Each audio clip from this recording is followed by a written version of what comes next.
এই আজকে করব ট্যাংরা মাছের ঝোল। কাঁচা ট্যাংরা মাছ বেগুন দিয়ে রান্না করব। ডিমালা ট্যাংরা নিয়ে নিয়েছি। ট্যাংরা মাছ কিন্তু খুব ফেভারিট মাছ আমার। মাছটা ছোট কিন্তু জ্যান্ত মাছটা। আমি কেটে নিয়েছি, ট্যাংরা মাছটা কেটে ধুয়ে নিয়েছি। কড়াইতে জল দিয়ে দিচ্ছি, জলটা ফুটছে, এর মধ্যে আমি দিয়ে দেবো এই বেগুনগুলো। দিয়ে দেবো 1 চামচ লঙ্কা গুঁড়ো, হলুদ গুঁড়ো, জিরে গুঁড়ো, ধনে গুঁড়ো। এটা জিরে ধনে মিশানো আছে, 1 চামচ দিয়ে দিলাম। এই লঙ্কা গুঁড়ো এখন 1 চামচ দিয়ে দিলাম। হলুদ গুঁড়ো 1 চামচ দিয়ে দিলাম। এখন দেখুন নুন 1 চামচ দিয়ে দিলাম। দিয়ে এই মাছ, জলটা ফুটে গেছে, মাছটাও আমি এর মধ্যে দিয়ে দেবো। কাঁচা মাছ কিন্তু।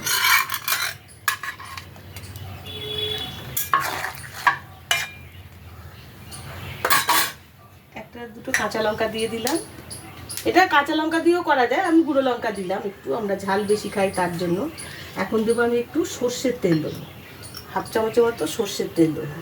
দিয়ে এইটা 2-3 মিনিট ঢেকে দেবো। বেগুনটা সিদ্ধ হতে যেটুকু সময় লাগবে এই 2-3 মিনিট ঢেকে দিলাম। 2-3 মিনিট হয়ে গেছে, এখন ঢাকাটা খুলে দেখি। বেগুনটা সিদ্ধ হয়ে গেলেই হয়ে যাবে। মাছ তো ভাব লাগলেই সিদ্ধ হয়ে যায়। হ্যাঁ, বেগুনটা সিদ্ধ হয়ে গেছে। এখন এটা আমি নামিয়ে নেব, ফোড়ন দেবো। এটা একদম চটজলদি রান্না, কিন্তু খেতে খুব ভালো হয়। সবসময় কষিয়ে এভাবে ওভাবে আমরা করি ভেজে, এটা একদম ডবগা রান্না হয়ে গেল। কিন্তু আর ট্যাংরা মাছ ছোটো তো, ভাজলে একদম সরু হয়ে যায়। আমি কড়াইয়ের মধ্যে তেল দিয়ে দিলাম।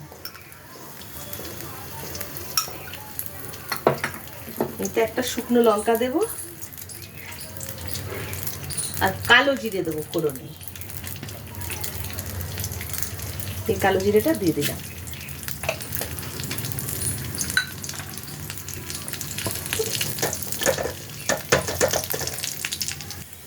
তেলটা গরম হয়ে গেছে, এখন এই মাছের ঝোলটা এর মধ্যে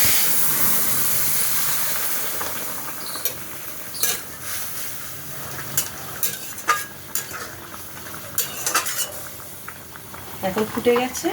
এর মধ্যে আমি এই ধনে পাতাটা কুচিয়ে দিয়ে দেবো।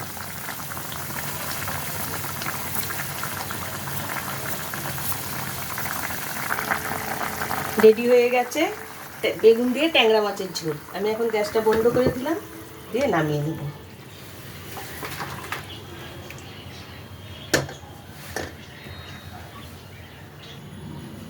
রেডি হয়ে গেছে ট্যাংরা মাছের ঝোল। কত কম সময়ে রান্না হলো বলুন। সব সময় কষিয়ে ভেজে অনেকটা সময় নিয়ে রান্না করলে তো খেতে ভালো হয় অবশ্যই, কিন্তু এইভাবে ডবগা চটজলদি রান্না করেও দেখবেন খেতে খুব ভালো লাগে। এতেও ট্যাংরা মাছের স্বাদটা একদম অসাধারণ লাগে। না ভেজে এইভাবে একদিন রান্না করে দেখবেন, খুব ভালো লাগে খেতে। এটা শুধু ভাত দিয়েই যায়।